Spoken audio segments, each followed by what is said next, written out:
日は UFC309、17年いて未だに負けを知らないファイターというか、面白い試合にはなるけどオリベイラ有利は揺るがないかな。 UFC がこう多分次のスターを多分ボーニッカルに定めてんだろうなっていう、僕がちょっと気になってた選手マーカス・マッキーがどういう風に戦うのかっていうのはちょっと楽しみですね。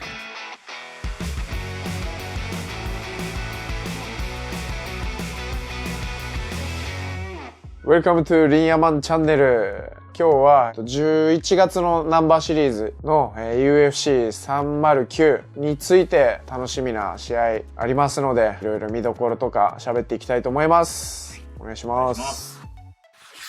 一つ目はもうタイトルマッチ、ジョン・ジョーンズ対スティペ・ミオシッチですね。スティペはいつぶりだ試合が。ジョン・ジョーンズの過去っていうか、はい、その辺も含めて教えてほしい。ジョン・ジョーンズの過去。ジョン・ジョーンズはどういう選手？はい。すごいレジェンドファイターでしょ？そうですね。もう今となってはもうレジェンドか。ジョン・ジョーンズはどういう選手で、例えば彼はあれなんでね、ライトヘビーだったんだっけ？ライトヘビーです、もともとは。ですよね。その辺も含めて簡単でいいんで教えてほしいですね。ジョン・ジョーンズはもう2008年から UFC にいるんで17年目とかですかね。 UFC で17年いて1回だけ垂直肘打って反則負けあるんですけど、それの試合除いたらまあ負けなし、キャリア通して。その負けた試合も実質終盤までボコボコにしてたんで、未だに負けを知らないファイターというか、当時若くてレスリングも投げも上手くて、でリーチがめちゃくちゃ長い2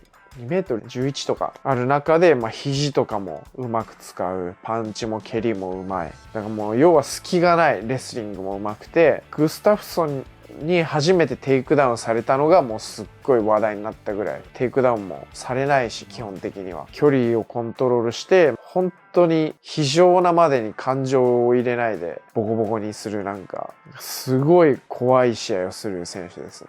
彼が関節蹴りとかを試合でやり始めて今みんなやってますけど、あれを禁止にしろとか一時期あったぐらい、もうジョン・ジョーンズが蹴ったらみんな膝ギューンって変な方向に曲がってて、ただ私生活も相当やばいんで、引き逃げしたりドラッグテスト引っかかったりとか喧嘩で殴ったりとかして、こういろいろ出場停止があって警察に捕まったりとかもう何回もあって、いっぱい試合流してるんですけど、ただ誰も負けた姿見てないんで。なるほど。この間つっても1年8ヶ月ぐらい経つらしいですけど、久々の試合でシリル・ガーンを1分半ぐらいでやっつけちゃった。で UFC ヘビー級の暫定タイトルかを取ってっていう形ですね。だから今 UFC で一番こうパウンド4パウンドにも入ってんじゃないかな、確か。とにかくダナも認める一番の格闘技アーティストみたいに言ってますね、世界で。はい。でスティペがもともとヘビー級でずっとタイトル持ってた選手で、コーミエとガヌーに1回ずつ負けてるんですけど、KO で。でもそれ以外はガヌーにも勝ってるし、コーミエにも2回勝ってるし、その後ヘビー級でなんか僕はすごい好きだったわけじゃないけど、なんか絶対勝つなみたいなファイター。クロアチア出身で、背中に協力型戦闘隊かな、確か漢字が彫ってあるんですよ。ストロングスタイルファイトチームっていう所属のジムの名前を協力型戦闘隊っつってこう背中に漢字で彫ってる。漢字で彫ってる。はい。のが、印象的。あとはパンチがめっちゃ強い。じゃあ親日家ってこと？どうなんすかね、あんま分かんないですけど、その辺は。漢字に憧れて入れる外人さん結構多いんでね。ズバリ聞いちゃいますけど、どっちが勝ちそうですか？僕はジョン・ジョーンズですね、今回は。で、なんでアスピナルじゃないんだって思ってましたし、3年半ぐらい試合してないんで、スティペは。チャンネル上がってから多分話に出したことも多分ないんですよ。光の選手ですよね。そう、アスピナル。見たいですよね。なんで違うんかなっていうか、そこがすごい疑問。暫定王者なんで、アスピナルは。今、タイトルマッチに選ばれない。どういうことなんだろうとは思いましたけどね。ただ久々のヘビー級タイトルマッチ、この試合か。今ジョン・ジョーンズがチャンピオンか。ヨシッチが42歳とか。42っすか？そんぐらいいってますか？よくわかんないですね、ここは。びっくりしました。だからまあ普通にジョン・ジョーンズが勝って終わるんじゃないかなっていう試合ですね、僕の中では。40までいって戦えるのがジョン・ジョーンズの3年半ぶりだから、ここすごいなっていう。ジョン・ジョーンズに1回アスピナルとやるためのウォーミングアップをやらせてるんじゃないか感はなんか感じますけどね。確かにそういうことか。わかんないけど。ビジネス的に確かにウォーミングアップ1回入れてからのトム・はアスピナル、っていうのをジョン・ジョーンズ側が提示したんじゃねえかっていう僕の勝手な予想はありますけど、まあわかんないですね。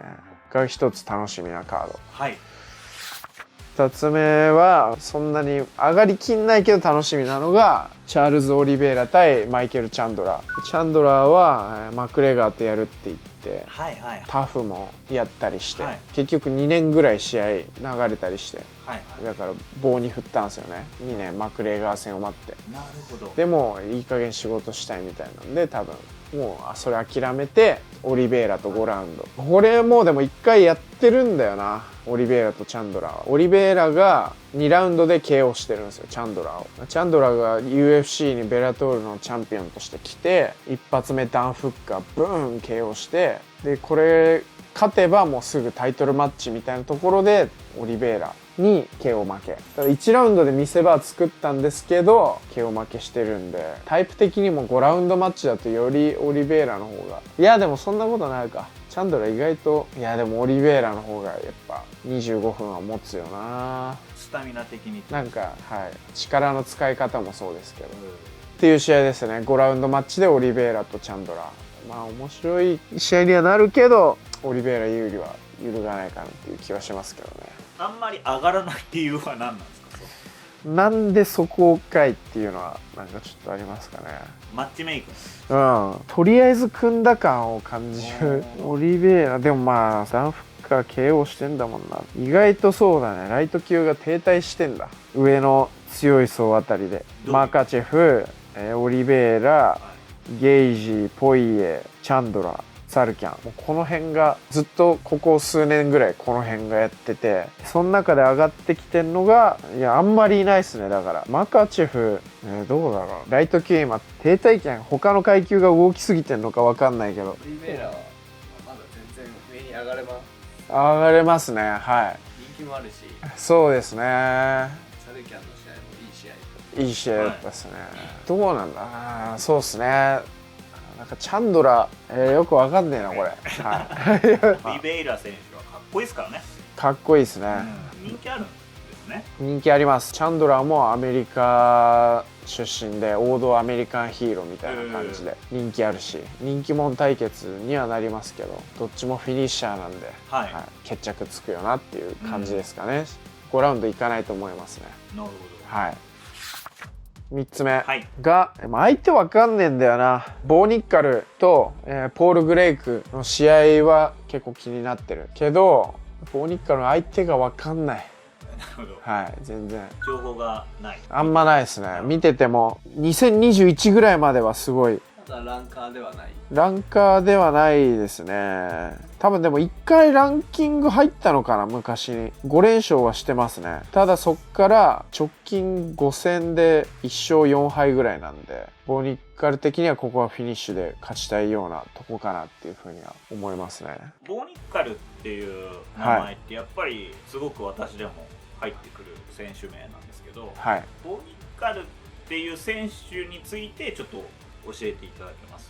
銀谷さんから見たボーニッカルっていうのは今までの経緯も含め改めどういてった選手なのかっていう。レスリングアンダー23の世界選手権優勝、これ多分言ってますけど何回か。言ってる。はい、チャンネルで。でそこから、東京オリンピックに出場しようとしてて、はいまあそこがダメでプレーオフかなんかで金メダルを取るマジックマンっていうのに負けて、でそこで MMA 転向してきて、僕と似たようなレスリングのキャリアの積み方で、そこから未だに無敗で UFCパンパンパンと駆け上がってスター街道みたいなののど真ん中を結構歩いてる選手ですね。今回試合するっていうのは久しぶりとかではない？前回は UFC300 なんで、まあ8ヶ月ぶりかな。やっぱり期待値っていうのはありますもちろんあります、はい、でもなんせ相手選手がちょっと分かんないから、これもマッチメイクとしてそのボーニッカルみたいなビッグネームが、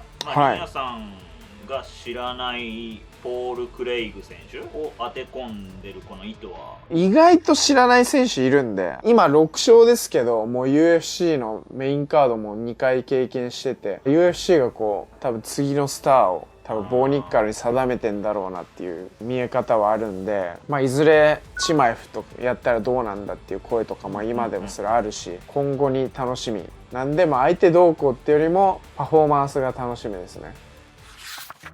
まあバンタムの、前回ジョゼアルドに負けたジョナサン・マルチネスもう僕がちょっと気になってた選手、マーカス・マッキー、次この辺とやったりすんのかなって思ってたあたりと、ランキング13位のマルチネスが試合するんで、それもねすごい楽しみですね個人的に。マルチネスはジョゼアルドの復帰戦の相手でとしてやって萎縮したのかなっていう感じでパフォーマンス出てなかったけど、やっぱ本来奥手の攻撃、奥足の攻撃めっちゃ強いし、それに対してランク外で戦ってたマーカス・マッキーがどういう風に戦うのかっていうのはちょっと楽しみですね。以上の、4試合かなが11月のナンバーシリーズ UFC309 で僕が楽しみにしている試合でした。皆さんご視聴ありがとうございました。最後まで見てくださってありがとうございました。チャンネル登録といいねボタンよろしくお願いします。リンヤさんから見たボーニッカルっていうのは、ATT にいた時もすごいいろいろボーがよくしてくれて、スパーリング中もアドバイスくれたり、はい、個人的に仲が良かったりするんで。リンヤさんはボーと呼んでるんですね。ボーですね。かはいっこいいですね。はいボー。はいはいボーです。